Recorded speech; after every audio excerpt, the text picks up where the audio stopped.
Ladies and gentlemen, welcome back. This is episode number 22 of the Coarse podcast. I am your host, your creator, Sean Rosser. Not really your creator. That's kind of weird. That's kind of theologic, but just go with it for a minute. Host, creator of the Coarse podcast. Welcome back. It's been a little bit. I apologize. The summer's been nothing but crazy. But again, this is episode number 22. Welcome back. So glad you are listening. So listen, after some time off, we're back with a new season of interviews. If you caught 21, it was great with Chef Hung. And to follow up with that episode, I really felt like the show needed to go somewhere where we had really never gone before. A 2-for-1 episode.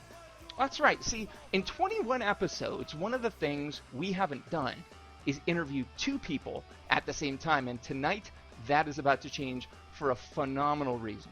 Now, any of you who listen to the show know that one of the movements that is indeed closest to my heart and to so many of the guests on the podcast is farm to table. And not just saying it, see, living it, saying it's cheap. In today's culinary marketplace, it's easy to get jaded by the posers, and there's no nicer way to put it, who put up 10% of their plates with locally sourced ingredients and hang the farm to table name tag right on themselves. It is truly a rarity, a true rarity, to find someone who not only says it and believes it, but practices it, and leave it to Bloomsburg, Pennsylvania, our town, to make that happen, and in an awesome way. This evening's guests strive to create unique dishes using local and seasonal ingredients and believe in supporting local farms and producers. Their goal is to prepare the most flavorful, nutrient-dense dishes they possibly can while being environmentally conscious, and they believe that in order to achieve these goals, it is important to source as many ingredients as possible from local farms. Right! They brought their ideals together to establish the Blind Pig restaurant right here in Bloomsburg, Pennsylvania. And having been fortunate enough to dine there, I can say with certainty that farm to table is not only possible, but can be mind-blowingly done. You heard it here. But enough gushing. Let's get down to it. Ladies and gentlemen, and everyone in between, my guests, big S on the end of that, this evening, the chef owners of the Blind Pig restaurant, coming straight out of Benton, Chef Toby Diltz, not chef, sorry, my apologies, Toby Diltz, and Sarah Walzer. Folks, how are we doing this evening? We're doing great, Sean. Thank you. We're doing good. Thanks for having us. Awesome. Thanks so much for doing the show. As we were talking a little bit beforehand, I know your schedule's absolutely got to be nuts, being, newer kids on the block, but, it's super appreciated. And I can't wait to dig in and let more people know just the amazing, amazing things that you're doing here locally. So without further ado, format for the show, for those of you listening for the first time, welcome. Starters, mains, afters. Starters, they're going to be questions about where the guest has come from. Mains is going to be where they're at. And afters is going to be more free-form, off-the-cuff kind of action, but it should be a good time anyway. So we'll start off posing the question to the both of you, Toby and Sarah respectively. Where did you grow up? Well, I grew up not far from Bloomsburg. I grew up in Mifflinville, so only about 15 minutes away, and never really left the area. Farthest I've ever lived away from Mifflinville was in Eaglesmere, which is about an hour from there. Sarah's got a much longer travel in her life, so I'll let her talk about that. I'm from about 3,000 miles away, Los Angeles, California. Grew up there, went to college there, worked there, then went to New York, then met Toby, fell in love, and moved to Benton, Pennsylvania. Benton, Pennsylvania, from LA to Benton. That's wow. That's quite the story, man. But that's it's amazing how that stuff works out sometimes. I thought Allentown, where my wife comes from, in Honesdale was remarkable, but Jesus, I'll be parking that story for a while. Right. So, now, Toby, coming from Mifflinville, can you tell me about what kind of an eater were you growing up? As a kid, what was it that you saw come across the plate? A lot of times it was, kind of heavier Pennsylvania Dutch kind of food.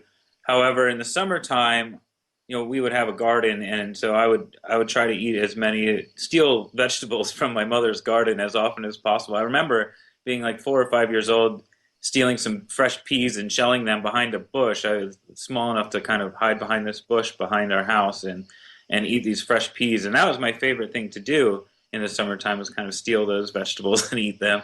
And we also did a lot of canning and preserving But as far as cuisine, a lot of it was kind of classic Pennsylvania Dutch style stuff. So a lot of flour and cream and butter and overcooking meats and things like that. So I think maybe part of my interest in learning how to cook was to get away from that, maybe.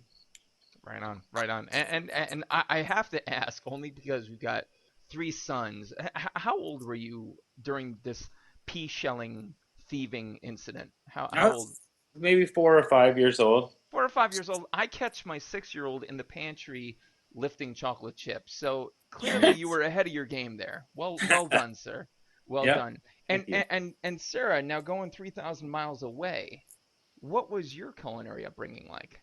Um, I mean, I remember from a young age going out for Indian food with my parents, going out for Mexican. I was raised actually a vegetarian. So, and parents coming from a hippie generation, really were interested in, we were health conscious and interested in eating healthy and thought red meat was kind of the enemy and all that kind of stuff. So I come from probably the exact opposite of what Toby's culinary upbringing was. My parents were interested in, food from all cultures. We had access to it in Los Angeles and just kind of very health conscious. That's awesome. That's awesome. That's definitely one of the things that I find now. I grew up in Honesdale, Northeast PA, so very similar to Toby. It was the meat, it was the starch, and it was the, boiled to hell veg of some kind. Like that's what you got. And for me, that food that you're talking about growing up with, Sarah, was just like that was an escape. That was like a realization I had, I don't know, in high school maybe when I first had it. So how cool it is to grow up with that, and how cool of a combination it is to have you two come together and work with that. So Sarah, looking at that culinary upbringing, can you think of a food or a dish or something that you just miss the most? Like, is there one that really pains you almost to the very core that you can't get it now or here in Pennsylvania for that matter? Probably like anything that's ethnically spicy, I miss a lot. Because I'm just used to Thai, Korean, Indian, Mexican, all those things utilize the various specific spices, from their cuisine, and we just don't have that, or I haven't come across that as much in Bloomsburg. So I definitely miss that. Growing up, my best friend from high school, we would have something called the Spice Challenge, and it would just be like whoever can go out and eat the spiciest food was our Spice Challenge. So I miss the Spice Challenge. Now when I eat something spicy, I have immediate heartburn or stomach ache. I can't handle it because I'm not doing it as often. So thank God I'm not the only one there. I thought it was just me getting old, but I mean, given that you're 25, it can't be an age thing, right? I'm not 25, but I'd like to say I am. I'm 33. Well, I'm sorry, that cut out there, Sarah. Sorry, we're gonna have to move on. So Toby, looking back at your upbringing, is there a food or a dish or something that really waxes nostalgic for you? I think I try to block a lot of that out, honestly. I'll tell you though, in the summertime we pick, all kinds of berries and fruits and those sorts of things. But I remember with my grandfather picking wild black raspberries, and for whatever reason, he always liked to eat them with milk and sugar, and I wanted to be like him, so I would do the same thing. And so every once in a while, I will make that little treat for myself if I get a handful of wild black raspberries, and it kind of takes me back a little bit. That's awesome. That's awesome. So now, again, and see, this is so cool. I didn't know you guys were from that far apart from one another. It was an awkward hug and gushing about beef bulgogi. So, I didn't really get to find out. Like, you guys were 3,000 miles apart. So growing up, we'll put it to you, Toby. Who would you say was your greatest culinary influence? I think the greatest influence for me when I was younger would have been my mother or my grandparents, just with all the preserving of vegetables and fruits and things. And then as I got older into high school, I had a great home ec teacher in high school where you could take these food specific classes, and so I took all of them that she had, and I would skip school all day. I had her last period, and I would go home, and I would, you know, or with my friends and go smoke pot somewhere, and then I'd go back to school and for my last period class because I liked it so much, and I felt like I learned a lot from her as well. So, um, you know, it was a. It's not just like a basic foods class. We got into. I mean, we cooked duck in that class. I cooked my first duck with that teacher. Awesome, awesome. People pine so loud and cry so strongly out for music programs. And believe me, I'm a bando from fifth grade on, man. I was in grad school contemplating marching band. So don't get me wrong, I think music programs are really important. But the culinary arts, like, I think that's gotta be the next biggie, don't you, Toby? I absolutely agree, and I think that it would give students a more realistic perception of what it is rather than what you're having happen now is a lot of people watch the Food Network and suddenly think that they're kind of like they know what cooking is about and what the life is like. They go to culinary school and they don't have any experience and kind of they don't have that passion. And I think that if they had the opportunity in high school to kind of dabble in it a little bit, they could either decide they really enjoy it and get a head start, or decide maybe they should stay away from it. But I definitely think there should be some classes, geared towards kids getting a better education, but also more classes just teaching them, the value of eating healthy and eating the right foods and where it comes from and how important that is. Agree. I agree. Knowing the source and everything. Yeah, I have to wonder if quote unquote home ec, and I mean home ec was what it was lumped under when we were in school. If home ec wasn't marketed as such a third tier choice and marketed as, hey, you put this shit in your body, learn about it, stupid. Like I would have been there. I would have been there front row. But Yep. so it goes. So it goes. So um Sarah, how about you? Culinary influence growing up.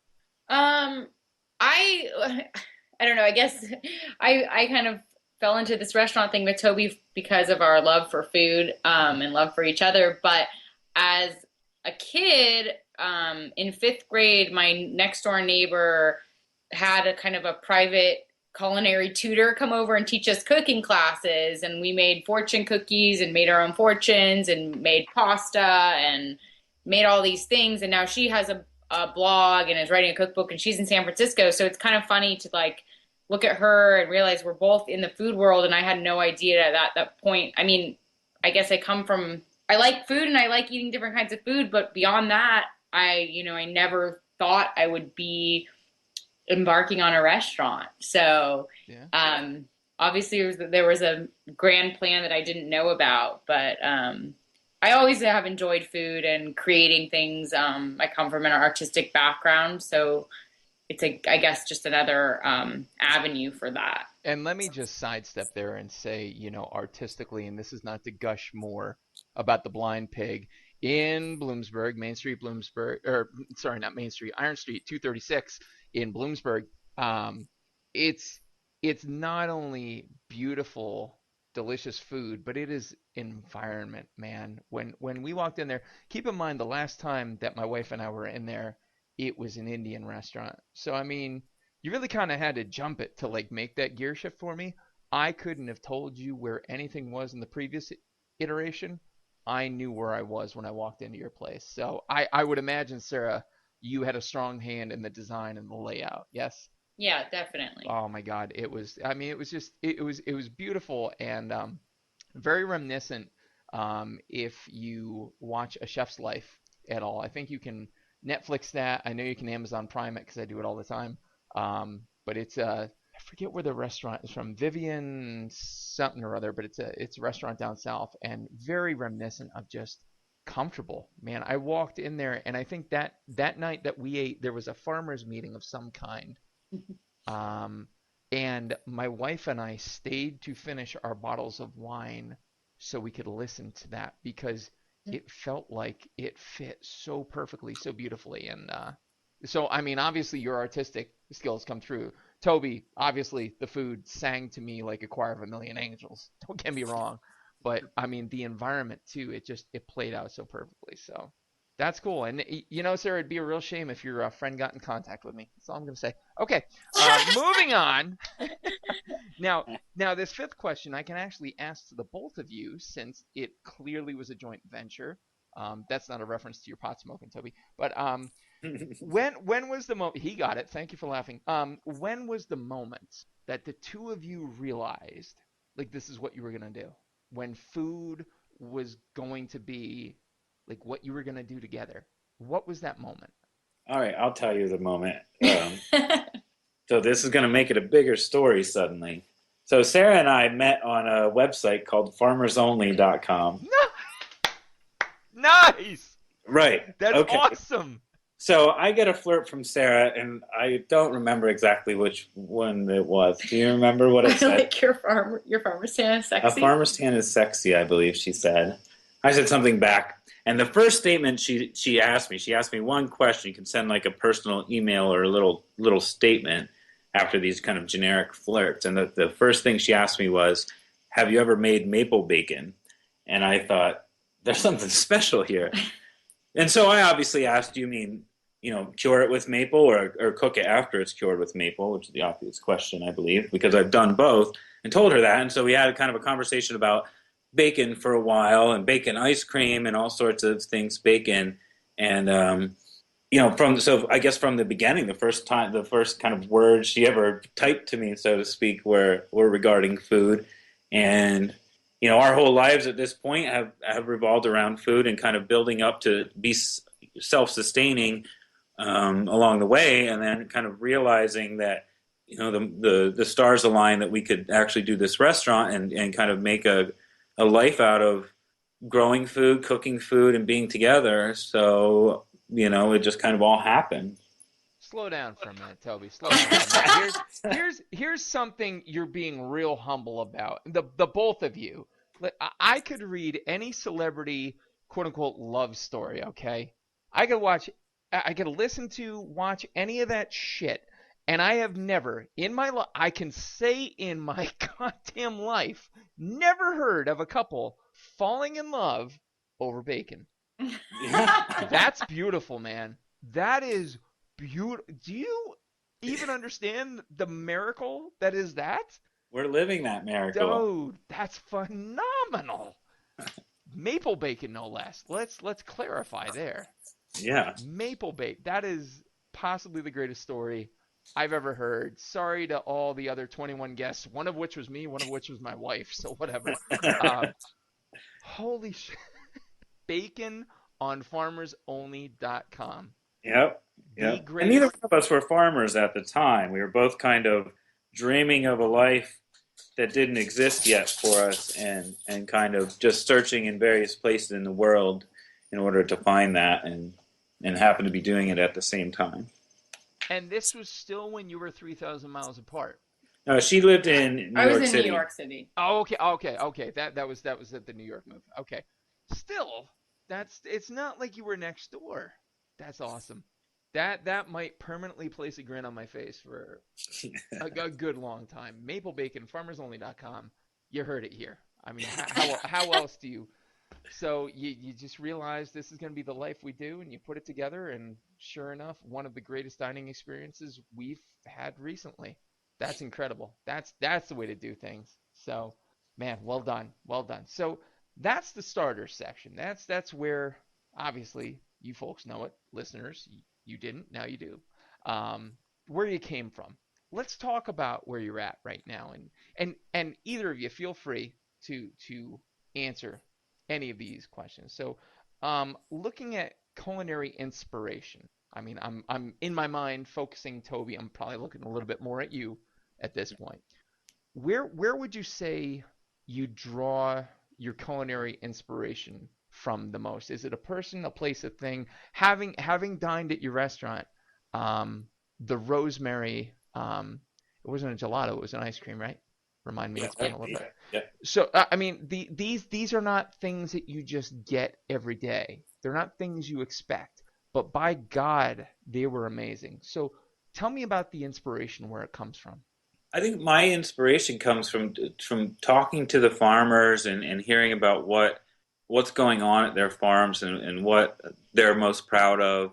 And I guess the inspiration comes from kind of trying to do justice to these products that I know exactly how much work they put in to get, and all the stress they've dealt with, to kind of keep it alive and keep it happy and keep it growing. And so, I get very little inspiration from kind of, we never watch TV or those sorts of things. I read very little about food. A lot of our inspiration for the restaurant just comes from whatever's in our box when we pick up our CSA, or, what a farmer calls me up really excited about. And I just kind of filter that excitement through me into a dish that I think will best represent that particular product. And we pull from various influences. When Sarah was living in New York, we were up there. We would eat at some of the, more ethnic restaurants. I would say we probably didn't eat in a lot of like your kind of famous, ritzier restaurants. But also we would go down to Philadelphia too. My brother and his wife are in Philadelphia, and so we go down there for Korean barbecue and sushi and those sorts of things. And so I'll get inspiration from those experiences, as you experience yourself, actually, with the bulgogi. And, it just kind of whatever comes to me. I spend a lot of time driving to various farms, so I have a lot of time to kind of play around with some ideas in my head about various dishes. The bulgogi. Now I'm pronouncing it correctly. Thank you for tolerating my awful Korean, apparently. Like I said to you, I remember finally seeing you come out and looking at you and wanting to just yell at you, oh, how? Like, it just didn't make sense where I was sitting, the town I was sitting in, and yet it was perfect. It was fucking spot on. It was one of the best Korean dishes I've had, Korean restaurant or otherwise. It was so good, and you could see the inspiration. And the other thing was, while Greta and I were sitting there finishing up and listening to these farmers talk about like all these minutia details that we had no idea existed, the appreciation for the ingredients that crossed our plates that night just grew exponentially. Obviously, that's something that both of you know already, but for a layperson like myself and like my wife, to hear that was borderline religious, because people, it's the whole concept of the fast food nation. We're so concerned with sating the hunger and being done with it instead of focusing on what it is we're sating that hunger with. And that evening, I can honestly say my dinner, my experience played out in slow motion, just like the produce that grew. It was amazing. It was sincere, and you can honestly feel that inspiration, those drives, those farmer talks coming across that plate without a doubt. So thank you for that. I almost feel like I should get a tissue and like dab my eyes at that point. But it really was that surreal. And so if you ever wonder if, people out there are getting it, I think, Toby, you had said that a couple people had sent the bulgogi back for what, the beef being either over or underdone or something. Well, it was just because it was an offcut, not a beef tenderloin. It's got some texture to it, and so they thought it was chewy or whatever. And they basically asked me to boil it for another few minutes or something. Which is basically a crime. But my ultimate goal at that restaurant, I guess, is to make the customer happy before they leave. And so, obviously, I did it. But I was not thrilled about doing it. Yeah, no, that's like the customer who sends their steak back for not being done well enough. And on the line that we were at, the old crusty dude who was working it, he took the steak, he tossed it in the deep fryer for 2 minutes and popped it out. And they walked away happy. It's like, I don't want to put my name on that, but Jesus, at least they're paying the bill and walking out. So right. So anyway, man, that inspiration, sings. So now, Sarah, tell me about the inspiration for the overall experience, the interior. When we walked in, it was so carefully done. We fell in love with it. Obviously, your artistic sense, but what was it you wanted to portray with that interior? To go along with our whole, philosophy theme, a lot of it was about like reclaiming things and reusing. So the floor, which is a wood floor, that's the original floor from the 160-year-old building. We refinished it. The barn boards on that back wall with the chalkboards, those we went and took down personally from a barn near us. And then Toby stained all the tongue and groove pine in the ceiling. So we wanted to create, a warm, comfortable, referencing country aesthetic. I wanted the walls to be, as you notice, they're kind of a warm cream, but they're minimal. We chose very few items to hang on the wall that were there for a reason. So, a lot of restaurants, especially in Bloomsburg, don't consider their aesthetic, and they put, ugly things or too many things or holes in the wall, and they think that doesn't, or maybe they just don't even think about it. But for me, the aesthetic of an eating experience is just as important as the food. And I just for me it's an obvious thing, and I realize that for other people it may not be obvious, but I'm kind of a aesthetic Nazi. Like, I know what I like, and I can't tell you why, but that's why it should be that, that's what it is. So, Toby and I worked together, but he basically let me have final say in picking our colors and just kind of trusting me that I knew what I wanted. And, so it's... Wise man, Toby, wise man, wise man. But no, that's so true, because, the people who wouldn't know what to hang are like the first ones to be bothered by an interior that doesn't meet it. And I can only, this is not to kiss his ass because he was episode 4, but Gary Vatican Seasons on Maine, again, concept changes with the seasons. He changes the interior decor, changes the art hanging on the wall, changes it for the seasons. He gets it. So many other things in Bloomsburg, which is a college town, let's be fair, are basically catered to the bro. It's right. even in the middle ground of culinary, it's like, how many neon signs can we hang in the window, bro? Like, yeah, okay, calm down. I don't need the hum and the glow of the neon on me. It's good. Let me just enjoy something peaceful. And really, I think that, having just been up to Honesdale, my hometown, the Blind Pig really kind of waxed nostalgic for me for like a Honesdale kitchen. Just calm, peaceful. There were a lot of people in there. There was a lot of talk, a lot of chatter, a lot of everything, but it still felt calm. It still felt original. It still felt intentional. So it was super well done, I think. Thank you. Yeah. So let's turn the focus back over to Toby for a minute. Culinary question. What would you say over your career to present day has been your greatest creation? What is one thing that you've come up with? And I mean, obviously, looking at your ever-evolving menu, there are things you're coming up with. But what is the one thing you really feel like you could hang your hat on right now?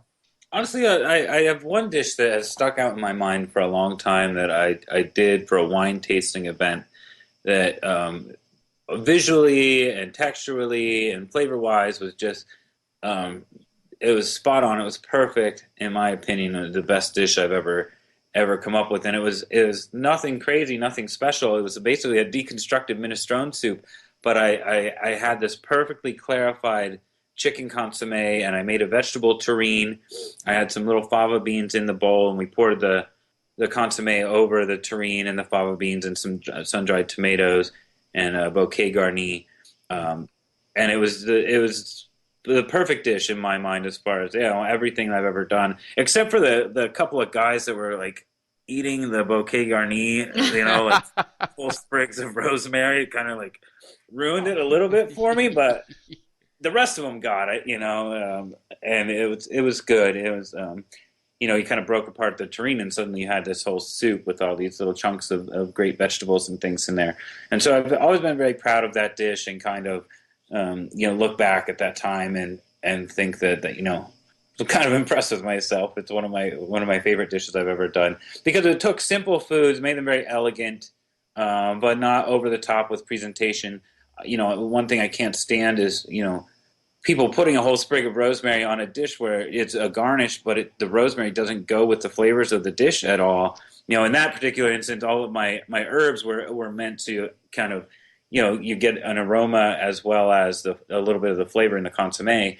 But other than that, I don't put those kind of things on plates. I don't dress my plates up in that way. I don't make the dish suffer by adding something that doesn't go with it just to make it look better. We have great ingredients and they always look good on the plate, we feel, but ultimately we want our textures to stand out, more than we're trying to kind of get pretentious with our presentations. Yeah. I think that's one of the biggest things that can detract from an experience is just trying to overdress. So many guests previously have said enough with the foams, enough with the froths, enough with the steam. Like, stop it. Let the food. Gordon Ramsay, as kitsch, as he can be. Like, let's be honest. One of his basic platforms is just let good ingredients talk for themselves. Right. Our whole restaurant is based on that. Totally. We're not so great at cooking as we are at sourcing the best ingredients and knowing, how not to fuck them up. Holy shit! If you're not good at cooking, then I'm not good at podcasting. I guess I don't know, man. Come on.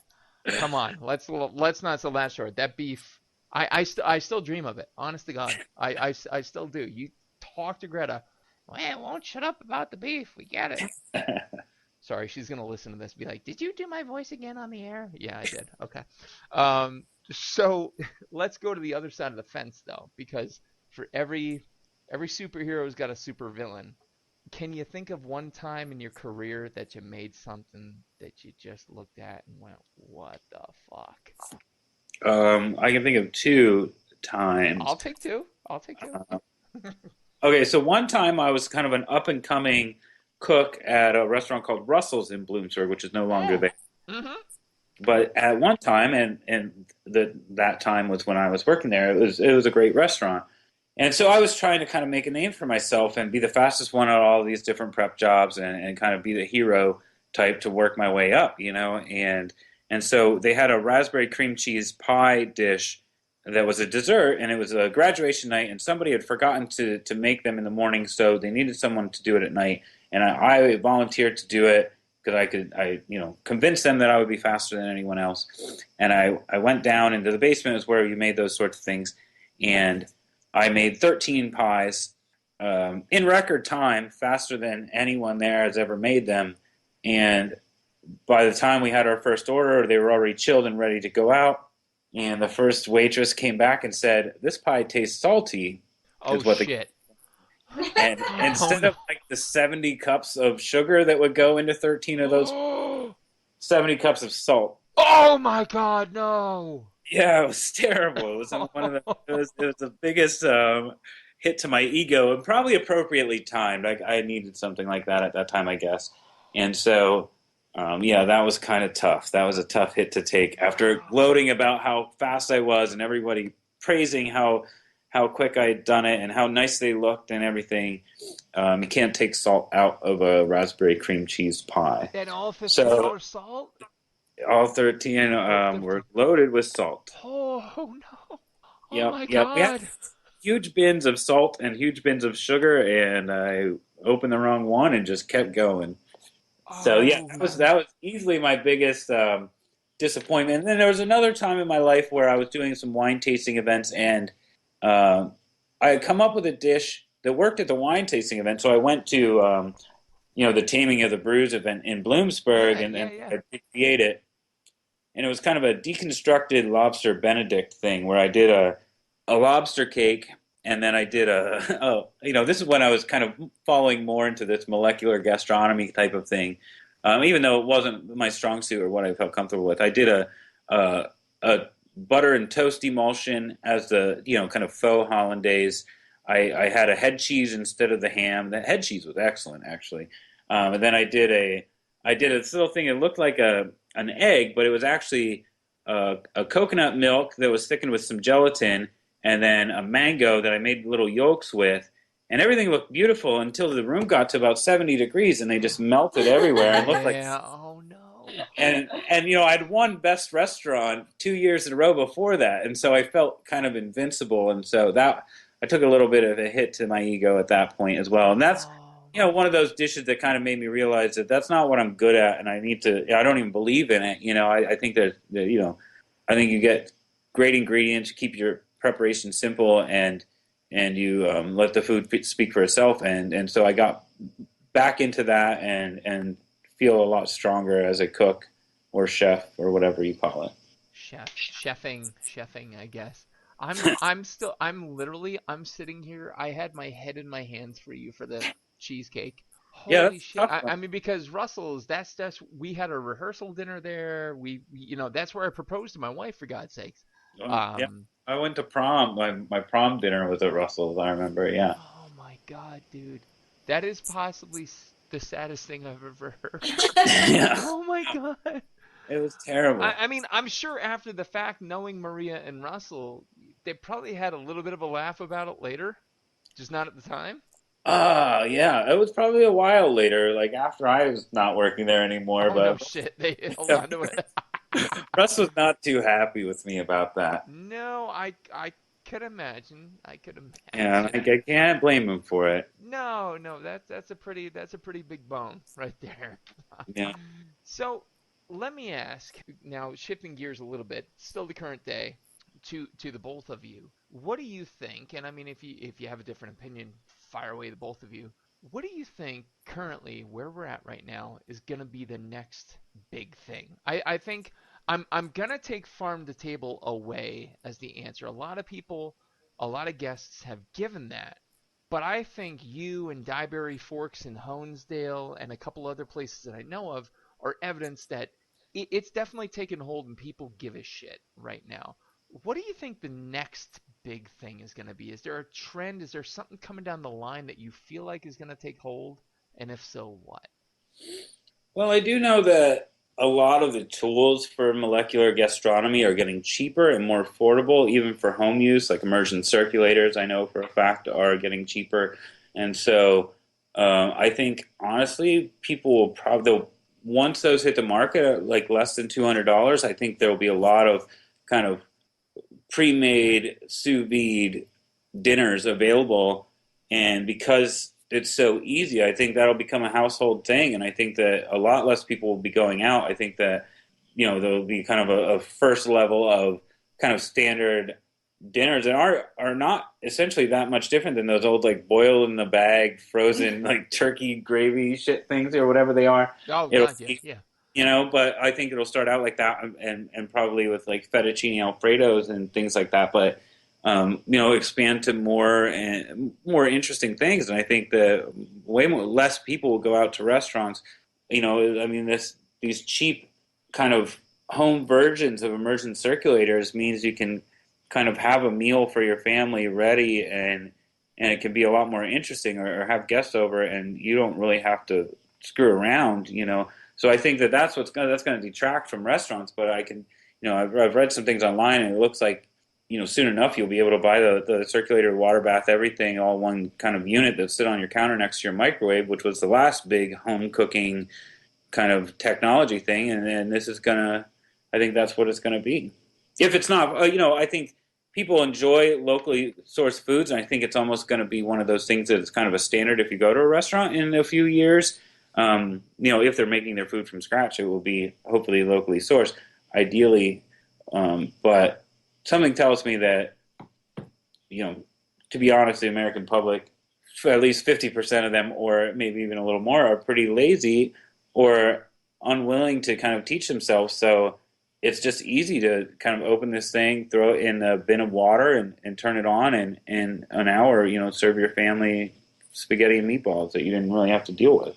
I'm still amazed at the amount of people who just choose, and it is an active choice, let's be fair here, that choose not to give one single shit whatsoever about what passes over the plate. Anytime this is not to crucify ourselves on some kind of martyrdom of parenthood, but I mean, we really struggle over a should we just do McDonald's call. Like that's tough. And it's so easy to so many people that I know. I mean, educated, it doesn't matter. There's no niche these people fit in. It's such an easy concept to pick up and go with, to care about what it is you're putting in your body. But hopefully, like you said, I actually just had a friend of mine ask about the immersion circulator. He's a big deer hunter. Wanted to know how to get venison to a perfect rare in an immersion circulator. I said, well, here's a couple sites. That's all I know. I don't own one. I'd like to own one. But definitely, I think they're definitely gaining more steam. Although the molecular gastronomy, Wiley Dufresne just hung up his hat, didn't he? I hope so. And Yeah. El Bowie's closed. Yep, absolutely. So WD 40, wasn't it? 50. 50, sorry. WD 50 and yeah, El Bulli. So, definitely I think the techniques would be cool to bring over. Just maybe not so much of the foams, froths, and Richard Blazes of the world, but Right. not that I'm on Richard Blaze. If he called me up right now and said he wanted to do the show, I'd be open to it. But Sure. anyway, moving on. Moving on. Sarah, any thoughts on next big thing? Is there anything that you see? Maybe more food trucks. Food trucks, absolutely. Lisa Those are Fernandez big was on the thing. show. A big thing. Sorry. No. Go ahead. I was just going to say, those are a big thing in LA. I listened to KCRW as a podcast, Good Food, and, they go around talking about just how many new food trucks, and there's always a controversy. Well, there was a while ago about, the legality of it all, but just food trucks are popping up, and we have a new food truck in Bloomsburg that actually Toby and I are really excited about. And so I like seeing, yet another pop-up place offering different kind of food than hoagies and pizza. And that's not like a different kind of food, but that's a different platform for offering food to people. So I don't know. That's something that I'm watching grow more and more and expand even to rural parts like where we live. So No, totally, and that's a huge point. Episode, I'm looking at my catalog right now. I apologize. Episode 11, Lisa Fernandez. She was from season 3 of Top Chef, and she was a runner-up for the season. But she runs Sweet Chili food truck up in New York City, and it was kind of interesting to me because I'm not familiar with the food truck movement, but listening to her talk about that, I went, wow, these are a force to be reckoned with. And sure enough, as soon as I do the interview back in, I don't know, it was like December 14, all of a sudden I start paying attention, and they are popping up all over the place. And they are a more, reasonable alternative, I think, to a brick and mortar. If maybe they don't have the startup, maybe they don't have the coin to get it going.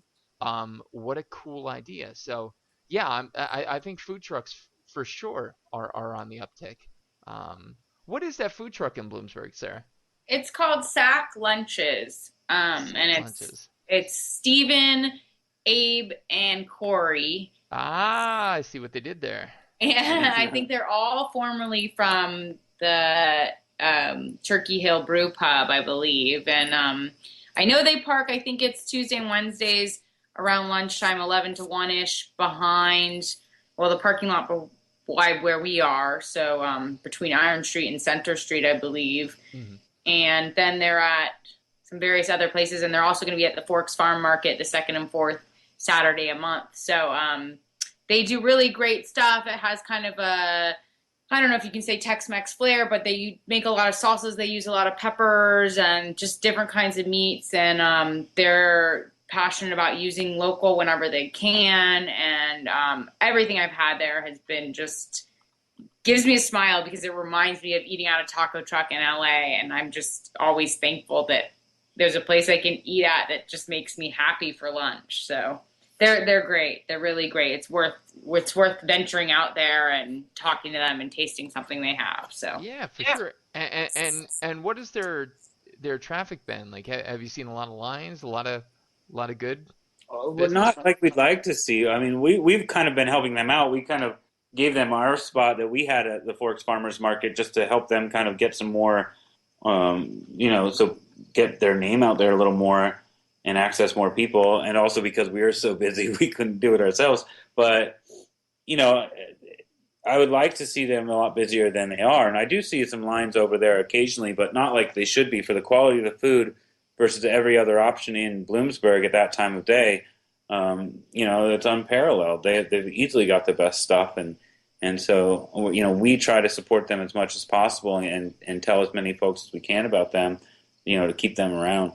Cool, man. Here I am. I'm here in the area. I had no idea.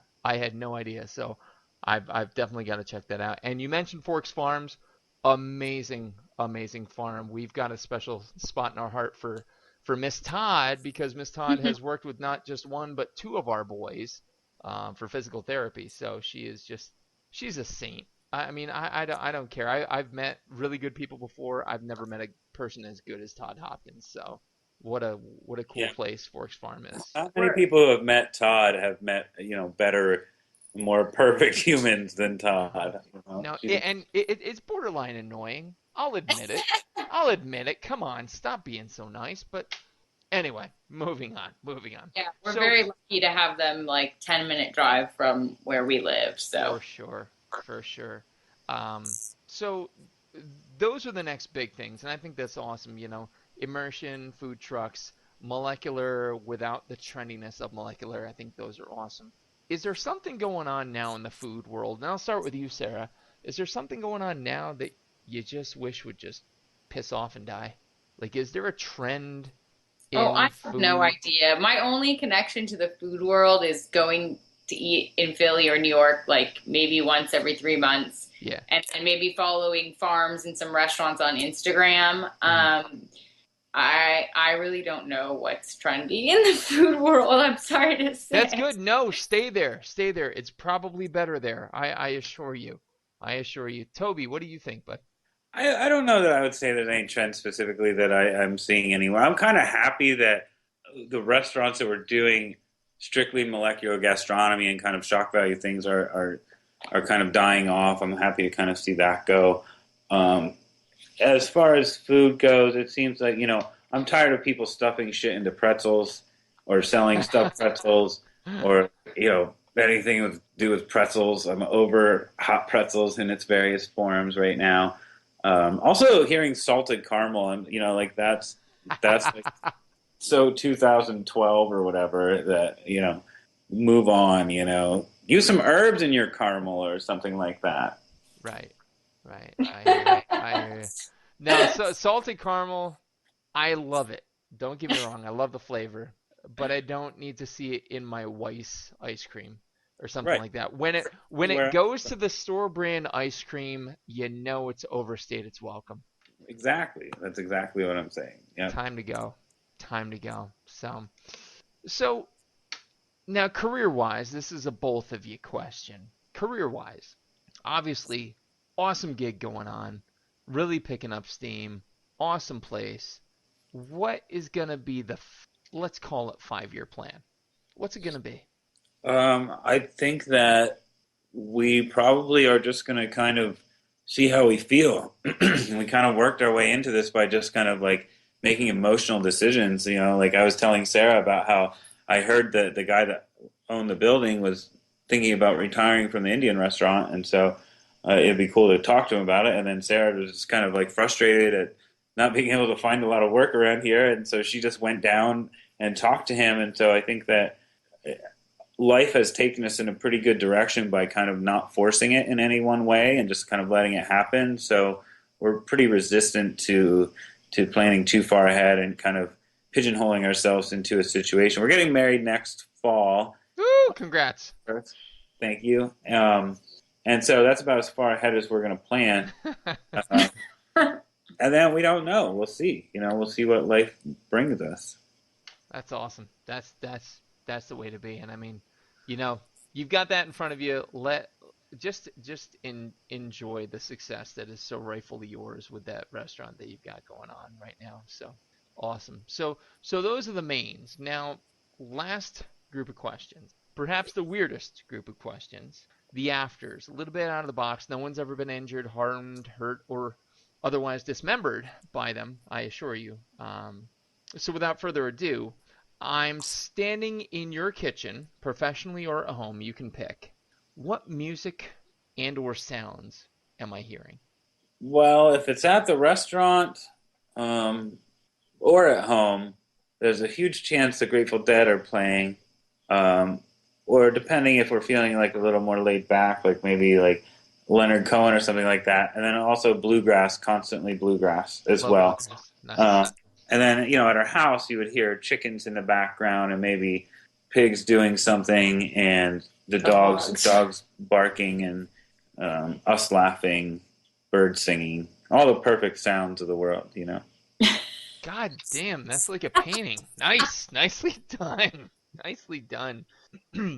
How I'll specifically point this weapon at Toby. How's your mouth in the kitchen?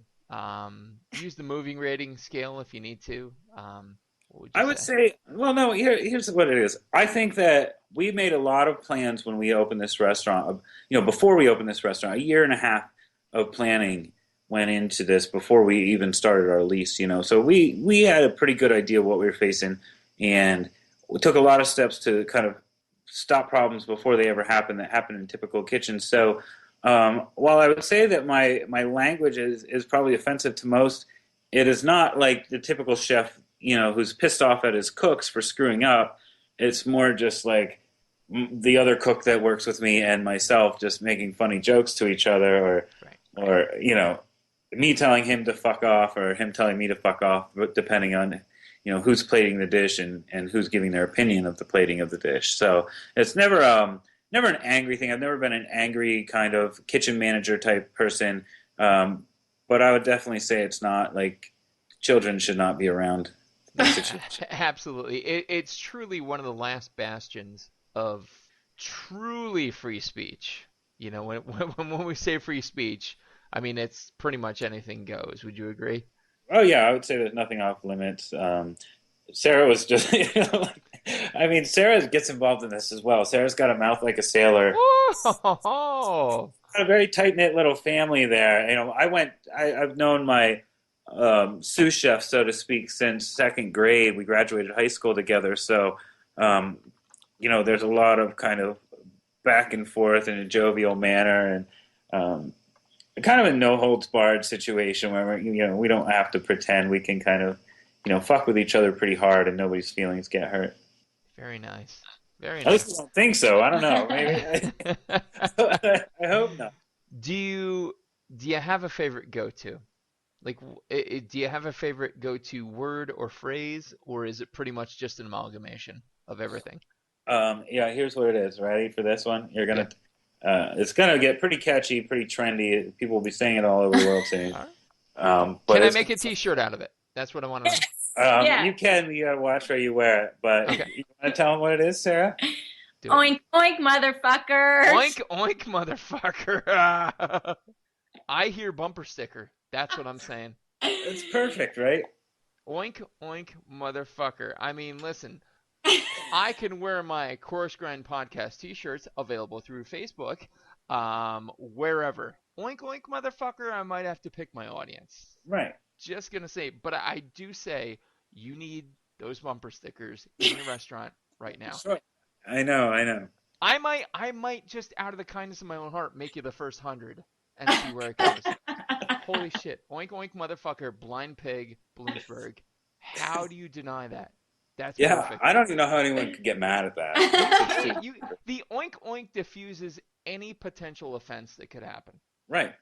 Totally. You're fine. Who cares? Yeah. All right. Question to the both of you now, because you're going to be stranded on a deserted island, but of course I'm not heartless. You would be stranded together. Not sure if that's heartless or not heartless, but go ahead. You're going to be stranded on a deserted island, and you're only allowed to take 3 foods or food items, equipment, whatever, with you. What would they be and why? You can each take 3. I'm going to start with you, Sarah. Some kind of spicy pepper or something. Okay. Coconut oil, an ice cream maker. So you're going to make spicy coconut ice cream. I don't know. All those seem useful on a deserted island as long as there's electricity. Oh, see, you didn't check into that first. You got to pull a professor. You got to make some kind of pedal-powered thoughts on some of that? No, Exactly. we'll assume there's electricity. We'll give you that. All right. So spicy pepper, coconut oil, and ice cream maker. How about you, Toby? I would take a boar and 2 sow pigs. That's your three? You can make the two sow pigs one item. Uh, I guess some salt. Freaking I would take a beautiful. boar. You can get the salt from the ocean. I can get the salt from the ocean. That's a good point. So some maple syrup, so I can make the maple Oh bacon. shit! And you would The live food island. together in love forever. Exactly. Oh, because it's a desert island. The sun's hot. You're aging it. It's beautiful, beautiful Yeah. thing. I kind of like that combination. I'm not gonna lie. I should have two people on more often. Um, Toby, question for you. Um, what is, if there is one, that's assuming there is one, a food or a dish that still scares or intimidates you, like to make? What would it be? Oh, that's a good question. I guess I would say probably I don't know. I kind of dive into things with no fear usually in the kitchen, so it's hard to say what scares me. But the dish that I'm uncertain about sometimes, I would think. I don't know. I can't think of one. I guess I'm thinking along the lines of some sort of kind of tough cut of beef that you don't want to overcook, like maybe short ribs or something like that. That if you get it perfect, it's perfect, but it's a fine line between being perfect and drying out. And so I guess whenever I do something like that, I get a little nervous that you want it to be just right and the right amount of tender, but it's not that many minutes after tender that it's dry and cardboard. Sure. Yeah, And that's also raspberry cream cheese pie. yeah, yeah. I can imagine that would be Not touching that one. borderline horrifying after that experience. That's what I have nightmares about anyway. Man, I'm not kidding. I sat here with my mouth open as you talk, because I knew. I mean, there's certain things you do in a kitchen, it's gonna happen. As soon as you started it, and I just heard, oh God, I knew that kind of hurt. That kind of hurt. So, but anyway, um, I'm almost over it. It's been 12 years. I'm getting over it. you'll get there Slowly but someday. surely. Yeah, it'll be fine. It'll be fine eventually. Sorry. Um, question for the both of you. Here again, I'll start with you, Toby. Have either of you read any Melanie Denea at all? My Last Supper? I have not. You No. have not. Okay, so they're really super cool. The next time Grant and I are in and we can actually sit and eat dinner, I'll bring either My Last Supper or the next course. It's the follow-up book. So each book profiles 50 famous chef restaurateurs, owners, and the core questions. I admit I did lift the inspiration for this podcast from the books. They're just the same questions, but they center around what would your last supper be? What would it be like? Who would be there, and so on. And so, starting with you, Toby, your last supper, your last meal, what would it be like? Who would be there? What would you eat? What would you drink? And what music? Wow. This is the heavy. This is where it gets all heavy. This is where people are Yeah. like, "You Yeah. didn't tell me I signed on for this shit." I shouldn't have But smoked that joint a minute ago. Um, wow. Yeah, that's a tough one. I would say, first of all, I think there would probably be, as far as food wise, that's easy for me. It would be a lot of fresh fruits, fresh vegetables, and like at least several courses of pork and duck probably. I would probably lean away from seafood a little bit. It's my last supper. I'm gonna kind of go heavy on pig fat and duck fat and those sorts of things. Um, as far as who would be there, I'd like Sarah to be there. I'm not really interested in that many other people being there. Um, People tend to talk too much while I'm trying to focus on like eating, and hmm so I wouldn't be into that. Like a big group of people. Um, Music could go either way. Probably Grateful Dead though for me. yeah. And as far as drinking, I don't really, I like iced tea. I don't really drink beer or wine that much while I'm eating. I feel like I enjoy my food more with just an iced tea because I grew up on iced tea sitting on the porch, and I guess that's the way I would go out as well. Wow, decent. That's oddly enough, kind of how I expected that answer. Now, different, I'm sure. Sarah, Yeah, what would mine's yours way be? different. I think mine would be um, food would be lots of small dishes, lots of fresh foods, tacos. I would definitely go with lots of different kinds of seafood, seafood heavy and vegetables. Lots of small plates, lots of different flavors, tending towards either Asian or Mexican. Company would be our two dogs. Definitely, they would be sitting next to Toby and I, my best friends. It would probably be a nice dinner of, I would say, 20 people, 20 of my closest friends, and probably my parents and my brother. Um, and music. I think it would be eclectic. I don't necessarily think I would have live music at my final dinner. I think it would be some kind of playlist that all the people that I love helped put together. Nice. Very nice. What are you Very nice. drinking? Oh, what am I drinking? Oh, first, like Prosecco, champagne, rosé, and then a nice minerally red wine. Well done. Well done. Well done. On both counts. On both. That's really, man. That's when like all the fun of the interview comes crashing to the ground. What are you gonna eat before you die? So, right on. Right on. And finally, I can't believe. Wow. Jesus, I just looked at the clock. Okay, apparently I can believe that this interview is wrapping up. But the last question, the most complex and yet the simplest one. And I'll start with you, Sarah. What is food to you in a single word? Life. Nice. Why? Uh, well, on multiple levels. I mean, because it's sustenance, and because Toby and I have decided to, rely on food to support us in terms of making it our business choice. And at the same time, it's everything we do revolves around food, which Toby touched on earlier, from the moment we wake up, whether it's going to feed the chickens, whether it's going to water the pigs, whether it's clipping herbs to bring to the restaurant, whether it's sun drying tomatoes for the fall, for the winter. And in between all those times, I'm always asking Toby, what are we eating for lunch? What are we eating for dinner? Are you going to cook me dinner? Yep. So, I mean, on all different levels, it occupies my every thought and my every breath, I guess. Awesome. Awesome. How about you, Toby? Well, I guess if I was going to get romantic about it, I would say food is love. Because in order to get the food that we have, it takes a lot of love. It takes love for those farmers towards their animals and those vegetables. Love for us for those farmers.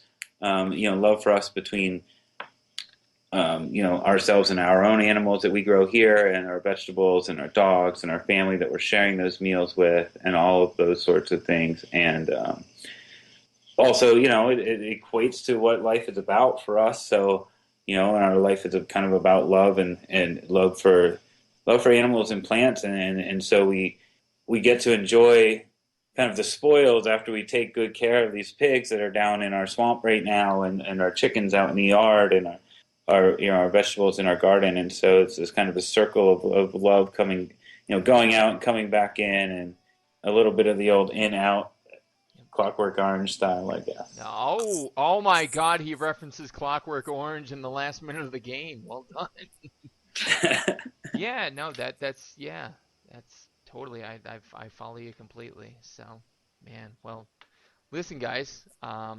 That brings the interview to a close. I want to thank you beyond words. This is super fun for me. Hope it was for you. Yeah, it was great. It was Thank great. you. Thank you. Cool. Is there anything I can help you plug while I've got you on? Yeah, make sure you ask questions about where your food comes from. And when you're in Bloomsburg, stop at the Blind Pig Kitchen. And sack lunches for lunch. Yeah, that's right. I've been doing a little bit of behind the scenes research, so I'm gonna hammer the shit out of some plugs here in a minute. But Cool. wow, Yeah, man. and all the farms that we buy from: Forks Farm, Dancing Hen, Gibbs Farm, Coon Family Farm, Wild for Salmon, Endless Mountains Farm, Taproot Farm, Primoria Farm, Coon Family Farm, Hearts and bones. If you're not listening and writing down, people start listening and writing down, damn it. Yes, put down. We have a full list on our website of all our purveyors and farms that we get items from. So with their contact information and links to their website. So. Awesome. And the full list is available at blindpigkitchen.com, correct? Correct. Awesome. Well, Toby and Sarah, you're fantastic human beings, fantastic foodies, and I appreciate the living hell out of you being on the show tonight. So thank you. Thank you. Oink, oink, motherfucker. Oink, oink, motherfuckers. Ladies and gentlemen, this has been episode 22. I don't think I've ever ended an episode with shit like that. This has been episode 22 of the Coarse Grind Podcast. With me this evening has been Toby Diltz and Sarah Walzer of the Blind Pig Kitchen, blindpigkitchen.com, 236 Iron Street, Bloomsburg, Pennsylvania, 17815 570-784-2656. Also, if you are in the area, be sure to check out Forks Farm Market, 299 Covered Bridge Road, Orangeville, PA 17859 570-683-5820, and SAC Lunches without a K, SAC Lunches, 529 West Main in Bloomsburg, Pennsylvania, 17815 570-764-5618. My producer has been the Reverend Johnny Lemuria, Johnny Robinson. Be sure to check out his podcast, Cinematic Pig's Feet, on Facebook as well as YouTube. And be sure to stay tuned as episode 23 is going to be coming at you sooner than later. This is Sean Rosser, your host. Check you soon.